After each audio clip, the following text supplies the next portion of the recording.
ગઈ તારીખ 23/6/2024 રોજ સાંજના સમયે જાગૃત નાગરિકો દ્વારા સાકરિયા ખાતે એક પિકઅપ ડાલુ પકડી અને પોલીસને સોંપવામાં આવેલું, જેના અંદર સરકારશ્રીના જે બાલભોગ તથા માતૃશક્તિ તથા સતવાટા એવી જુદી જુદી બોરીઓ હતી. એમાં જે બાલભોગ છે એની 200 બોરીઓ હતી 10 કિલોની, માતૃશક્તિની 10 કિલોની 100 બોરીઓ અને સતવાટાની 10 કિલોની 5 બોરીઓ એમાંથી મળી આવેલી.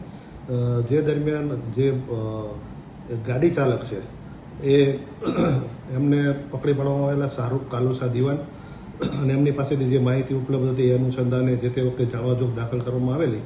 એ જાણવાજોગની તપાસ ચાલુ હતી. એ દરમિયાન ICDSના ફાલ્ગુનીબેન Kantibhai Patel Chauhan નાઓએ Modasa rural police station ખાતે ફરિયાદ નોંધાવેલ છે તારીખ 25/6/2024 રોજ, જેની અંદર આ જે ટાટા લોડિંગ ગાડી હતા એના ચાલક છે શાહરૂખ કાલુસા દિવાન, રહેવાસી લાલપુર હિંમતનગર, તથા ઝાકીર સિંધી અને ઝાકીર મેમણ તથા ખાનપુર ગોડાઉનના જે સંચાલક છે એમના વિરુદ્ધમાં ગુનો રજીસ્ટર કરવામાં આવેલા છે અને ગુનાની તપાસ છે એ હાલ ચાલુમાં છે.